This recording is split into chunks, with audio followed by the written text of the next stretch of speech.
Bonjour et bienvenue sur la chaîne Armel High Tech. Aujourd'hui une toute nouvelle vidéo. Pourquoi et comment j'ai encore acheté une Tesla en 2025. Générique.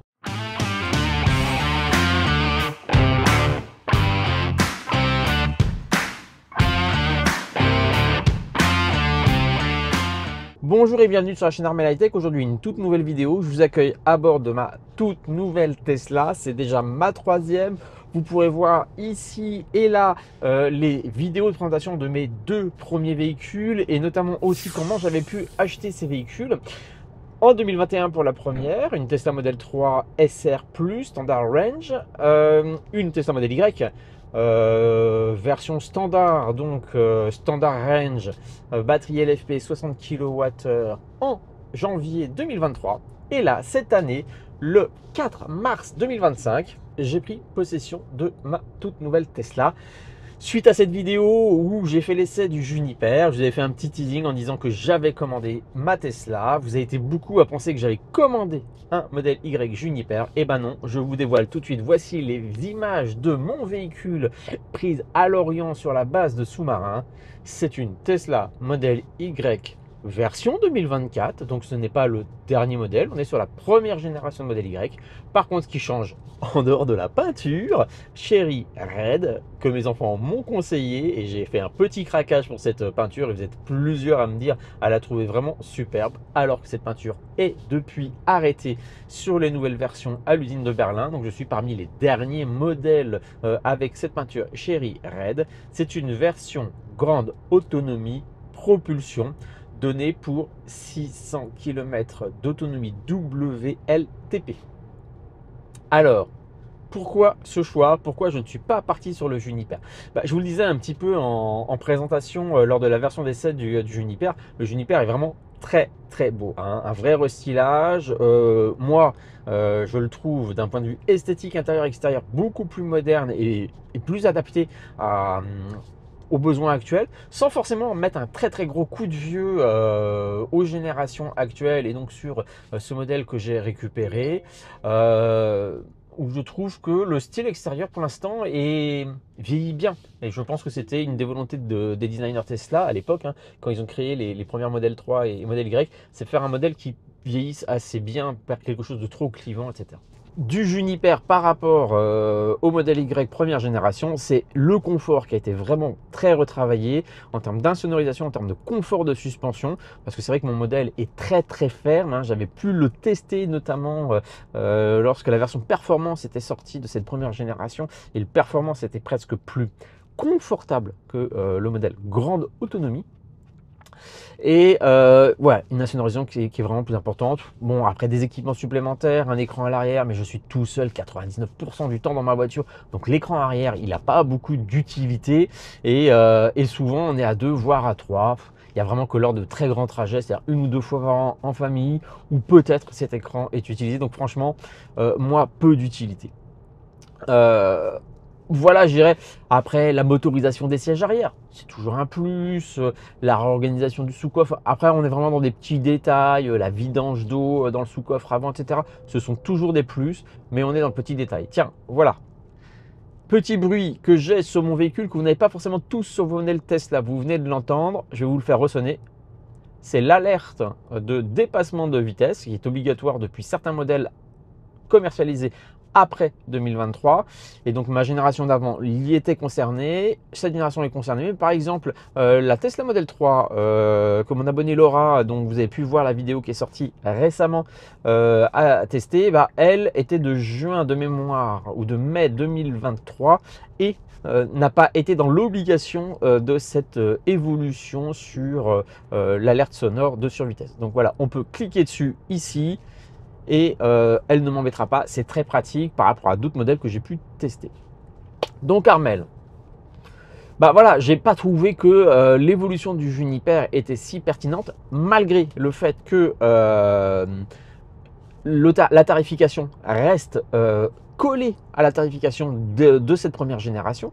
Donc si je prends la grande autonomie propulsion, on est à 46 900 € comme celle que j'ai achetée. Sauf que moi, j'ai pu bénéficier de remises pour vider les stocks. J'ai eu une remise de 4000 € de Tesla. J'ai eu des crédits de fidélité de parrainage de 500 €. Donc en fait, j'ai économisé 4500 €. Et pour moi, l'évolution du Juniper ne me justifiait pas ces 4500 € supplémentaires, car ce que je recherchais surtout, c'était d'avoir une plus grande autonomie. Alors comment ça se passe de commander une Tesla en 2025 par rapport à ce que j'ai pu expérimenter sur les années précédentes? Tout se fait maintenant quasi exclusivement sur l'application. Autant la première génération, je l'avais fait via l'ordinateur, via le site internet. Autant maintenant, hein, j'irais même pour le règlement des 250 € de montant qu'on vous demande au moment où vous passez la commande. Il vaut mieux passer par le téléphone, par l'application.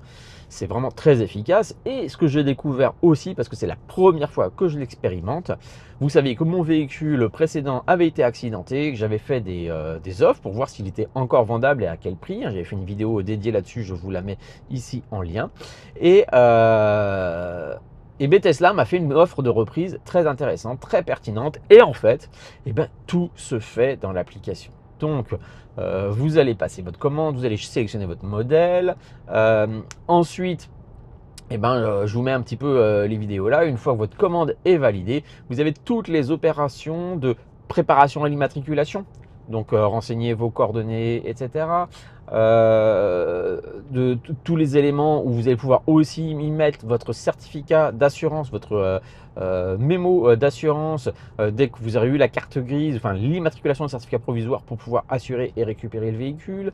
Toutes les informations pour le règlement du véhicule. Alors moi, je suis passé par un achat comptant, c'est-à-dire en fait j'ai fait un crédit, un financement via ma banque parallèlement à ça, donc j'ai payé en cash Tesla.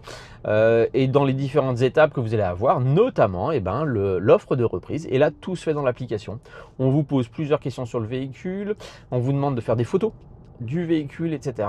Et à partir de là, sincèrement, sous 24 heures, vous recevez votre estimation de reprise. Et moi, la reprise était très pertinente. J'ai eu une reprise de 22 800 €. Seul petit bug qu'on a eu, parce qu'en fait, la livraison s'est passée en 2 fois. Je suis passé le 1er mars et on n'a pas pu faire la livraison. C'était un samedi. Pourquoi ? Là, je trouve qu'il y a un manque d'informations dans l'application. Peut-être que ça a évolué depuis, mais l'offre de reprise faite par Tesla, et d'ailleurs, ça m'avait étonné à ce moment-là, n'avait pas de date limite dans le temps et notamment d'estimation de kilométrage à partir du moment où vous le faites, du kilométrage limite. Et donc, moi, on m'avait demandé le kilométrage de l'odomètre au moment où on faisait l'estimation.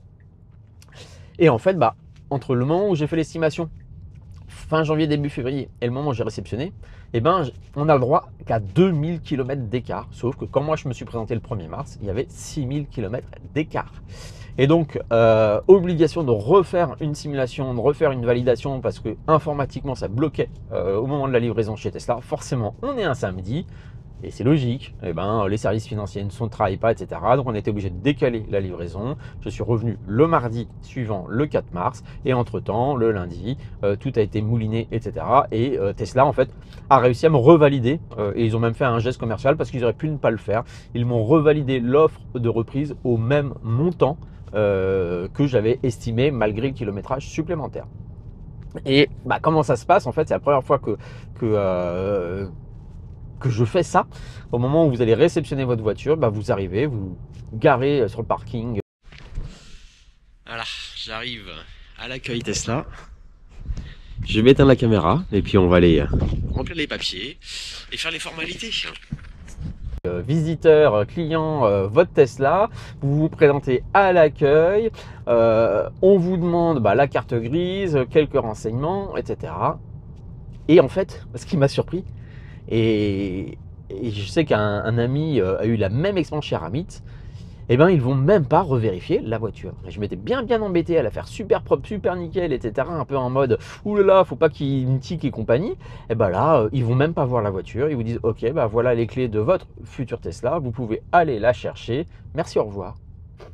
Un peu comme avant. Sauf que là, moi j'étais au Tesla Center, Delivery Center Tesla de Rennes. au sud-ouest de Rennes à Chavagne. Et par rapport à ma modèle Y standard dont j'avais pris livraison en 2023, là, les locaux ont été bien aménagés. Maintenant, la livraison se fait à l'intérieur. Je vous montre quelques clichés. Ils ont plus d'une vingtaine de places de livraison avec une borne dédiée chacune. Donc, vous arrivez, votre voiture est en train d'être chargée. Ce jour-là, il n'y avait pas beaucoup de livraison parce qu'on était en milieu de trimestre, en tout début du dernier mois de trimestre. Et puis vous retrouvez votre voiture et puis on vous la livre, on vous la monte, vous faites le tour vous-même, tout seul, comme d'habitude. Et moi, ce qui m'a vraiment interpellé, parce qu'en fait, mes 2 véhicules précédents étaient des véhicules de Shanghai, des véhicules chinois de l'usine de Shanghai. Et donc là, c'est ma première Tesla qui vient de la Gigafactory de Berlin. Et là, clairement, ça se voit en termes de qualité de peinture, on est sur autre chose. Moi, j'ai toujours été habitué sur mes 2 modèles précédents d'avoir beaucoup de micro-rayures sur le véhicule qui avaient nécessité à chaque fois, moi, la pose d'une céramique et un polissage. Là, clairement, le vernis, il est dans un état extra.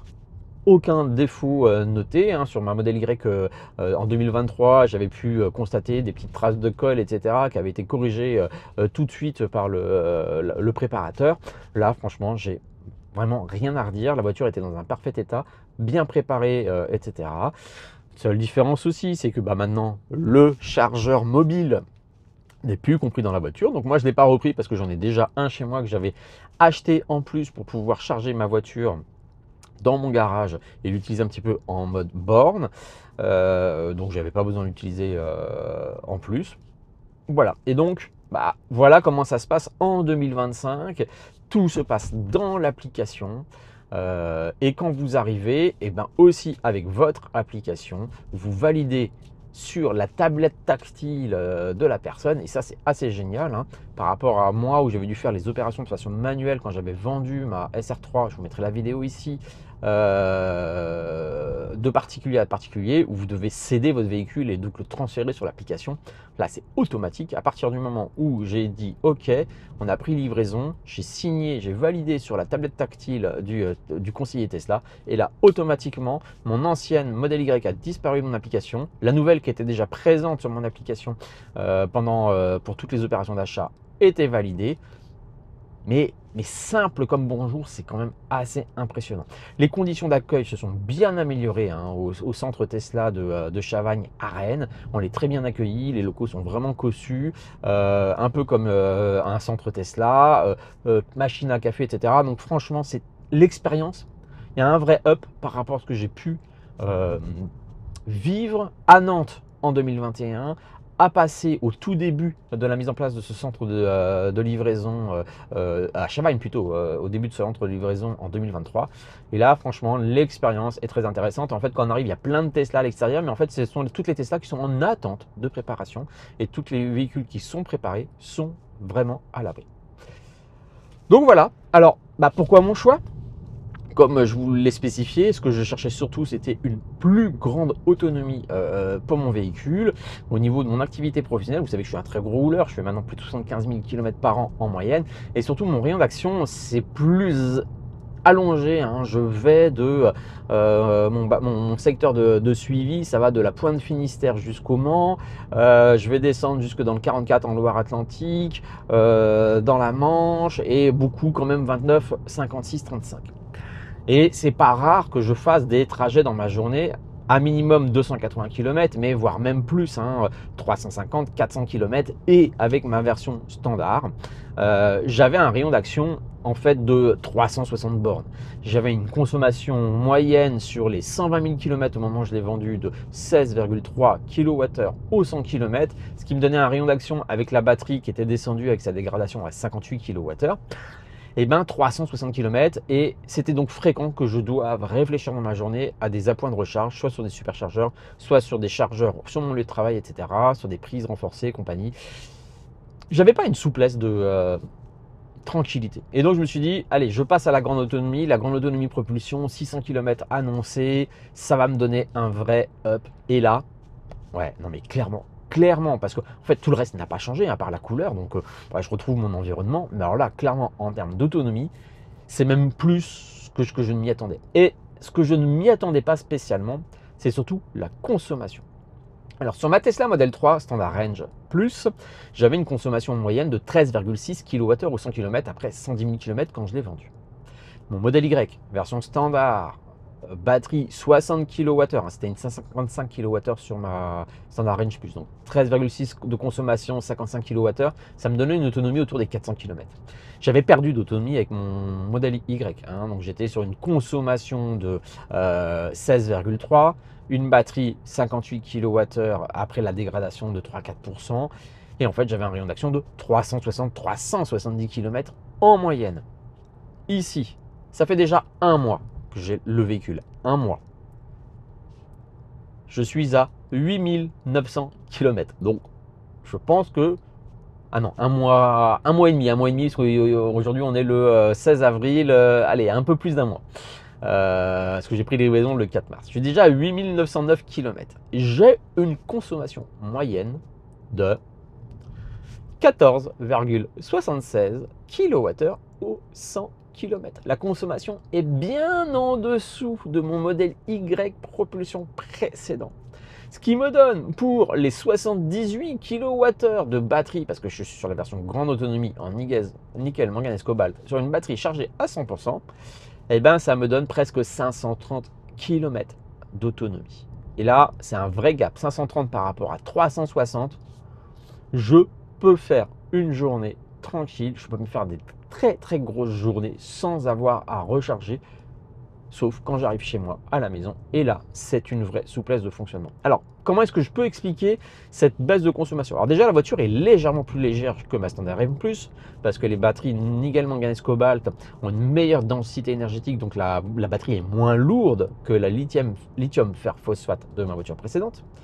Et donc c'est à dire que avec ces 530 km d'autonomie chargée à 100%, on sait que sur les nickel, manganèse, cobalt, les NMC, la préconisation de Tesla, c'est de ne pas recharger au-dessus de 80%. Bah, même à 80%, je me retrouve avec un rayon d'action qui est déjà bien supérieur à mon ancienne Tesla. Et donc ponctuellement, quand je sais que j'ai des grosses journées, etc., je vais la charger à 100%. Donc là, j'ai une autonomie qui est hallucinante. Ou quand je suis dans une utilisation un petit peu standard, je ne vais pas chercher le 100%, je vais chercher le 90%. Voilà. Donc on va dire que sur une semaine, j'ai 3-4 jours où je la charge à 80%, j'ai 2 jours où je vais la charger à 90% et une journée où je vais la charger à 100%. Pour l'instant, j'ai aucune dégradation particulière sur ma batterie. Je suis sur le même niveau que quand je l'avais récupérée neuve. Et donc derrière, bah, comment est-ce que, parce que là vous voyez, hein, vous allez me dire, ouais mais Armel, regarde, il fait beau, il fait chaud, c'est pour ça. Là je suis à 11 degrés, ce matin j'étais à 4 degrés. Depuis que je suis parti ce matin, j'ai déjà fait 74 km, je suis à 13,97 Wh au kilomètre. Si je regarde ma consommation des 300 derniers kilomètres, je suis à 13,71 kWh au 100 km. Donc sincèrement, c'est assez impressionnant. Donc comment est-ce que j'explique cette différence de consommation? Pour moi, clairement, c'est la technologie de la batterie. Pourquoi? La LFP, elle est très sensible au froid. Et là, entre 5 et 10 degrés, je vois très bien la différence sur celle-ci. Même si j'ai pu voir sur les journées où je suis à 19-20 que la consommation va vraiment baisser, mais elle est beaucoup moins pénalisée par temps froid que la technologie LFP qui va beaucoup plus consommer parce qu'on a une moins bonne efficience de la batterie quand elle est froide. Deuxième point qui m'a vraiment surpris sur cette batterie-là, c'est le préconditionnement. Le préconditionnement est très différent. Sur les batteries LFP, moi j'avais pu le mesurer, hein, j'ai les sexy boutons sur le haut de ma voiture, ce qui me permet d'avoir la température de la batterie qui s'affiche. Et quand on fait un préconditionnement sur les batteries LFP, sur les versions standards, le préchauffement va monter la batterie à 36-37 degrés. Et à partir de 36-37 degrés, la batterie LFP va accepter le maximum de pic de recharge qui est à 170 kW. Là, c'est très différent sur la NMC, sur la grande autonomie.